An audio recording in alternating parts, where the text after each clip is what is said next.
Okay, so you have a long-standing assignment, and you only have one, but it is a key assessment. So we are NACCE accredited in the Early Childhood Education Program. So all that means is that for data collection and making sure that our students are properly being assessed, we have some assessments that are embedded in our courses. And you lucky folks get to do one. So there are some key assessment templates and examples. And so here is a template.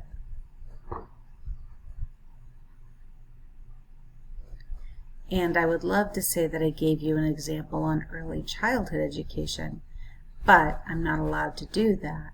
So instead, we created a template for elder care, which surprisingly enough, it works. So the template, if you download it here, use this template, okay? It puts everything in perspective as far as making sure you have all the slides. And it would be your responsibility, obviously, to do the slides or update the slides, but at least that's there for you. If you create one on your own, sometimes we forget that a slide, or we forget to label it correctly, and so we just want to avoid that, okay? So, the template, or the example. The example that we're going to go over is falls in elderly care. And so with this, the current trend is that falls are the leading cause of fatal and non-fatal injuries among people of certain ages. In 2024, and then I give a percentage. And then although falls are common, approximately half of older adults who fall do not seek out health care providers. So then there's some community factors. We broke this down to West Virginia. Okay, so we were global, right? Like in all of the United States, this is a problem. And then we went to West Virginia and we pulled some statistics, and 42% of seniors are living in Princeton, West Virginia, are living alone. And that's census.gov. 76% of adults living alone are female. 46% of females are widows, and then they're the 50th out of 51 states, okay, for access and affordability to care. And then we also put in there that more than 1/5 of adults did not have routine checkups, and about 1 in 6 adults had arthritis and did not exercise. So then what we did is we broke that into areas of development. So there's social emotional, there's cognitive, and physical, okay? So we broke those up, and so what we did is we tried to figure out, okay, which of these could we tie the strongest to these areas? So for the first one, 42%, we brought down here, we just copied it, put it down here, and then we justified it. We said, you know, as people age, they become more dependent on others, right? Feeling guilt or shame. 76% of living adults are female. 46% of females are widows. So many older adults contend with feeling of loneliness and isolation, which is all social emotional. And so on and so forth. For cognitive, it's a general memory decline. It's common to decrease in speed or storage and retrieval of information. This can cause problems with short-term retention and daily routines.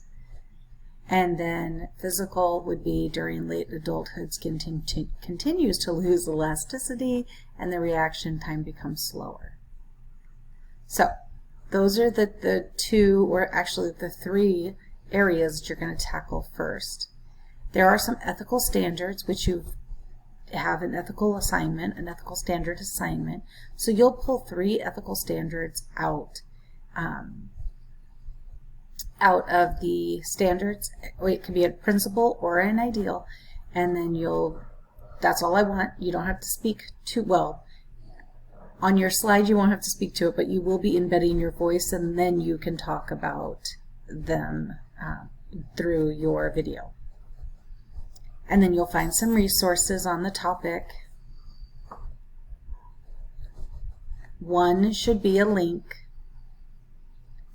You will talk about how to be an advocate and how I will be an advocate, and then your works cited. Okay, so I'm going to go back up to this one all the way up here. So you had many choices to choose from. So the topic name would be the one that you chose in your key assessment sign up, which I believe is in week 2. Let's make sure that I'm correct. Oh, and I was not.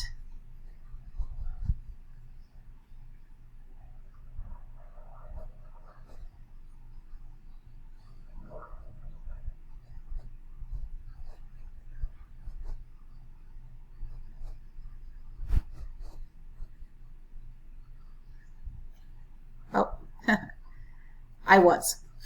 Key assessment sign. So this is where you chose out of all of these topics, and this is just a laundry list. You can choose better or different or what have you, as long as it pertains to children, right? Secondhand smoke, you could even do third-hand smoke, you could do tons of different options. All right, so when you take that information, you are going to directly put it into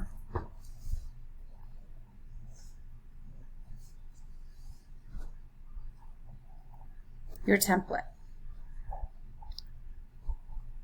And just for an example, we're going to use secondhand smoke. So you'd remove that and put secondhand smoke, focus on the children, and then you underneath focus on the children, you would do your name. You would find community factors that tie to your secondhand smoke. You would find influences on child's learning or development from secondhand smoke. So you would copy your community factors, paste them down here, and then identify which developmental area that applies to. And then current issue or trend, right? Globally, throughout the United States, what is the big issue with secondhand smoke? Ethical standards that relate to secondhand smoke. Some resources. You might need to have 2 or 3 pages, make it look nice. How to be an advocate, how you will advocate, and then your works cited. All right, there are some additional resources down here for you to use. I think that's everything. The code of conduct is here as well. There's a video and an assignment, so if you have questions, I would review that. There are some advocacy skills like policies, things like that, so that I would review those, because that's what's going to help you increase your score as far as public policy and advocacy, and as well as like state advocacy, things that we can do at our state level. So review that, and then I would also, if I were you, always look at the rubrics. So I'm going back to this module.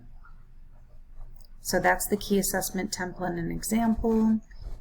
This is the NACCE Code of Ethics. I give a video on it. This is directions to how to snip or use snipping tool. You'll need that when you're embedding your resources for the most of you. And then here's Key Assessment 4. This is the written assignment or the written instructions, and then the rubric is below. And then in the past we've done a key assessment peer review where you'll have time to upload your key assessment to get some review from peers. This is not something that I can grade, so this would be just peer review if you want to throw it in there. I'm not allowed to give feedback before it's submitted. Unfortunately, the accreditation frowns upon that, so it would just be for student use and getting some community back into an online course. If you have questions or comments or suggestions, there's a little parking lot, and a parking lot's just for you to answer. For all of your discussions, you're just going to hit reply and you can type your questions in there. I will get notification and then I will respond too. But again, utilize your learning partners. I cannot stress the importance of learning partners. Other than that, that's the overview of the key assessment. I hope it was helpful. Please let me know if you have any questions.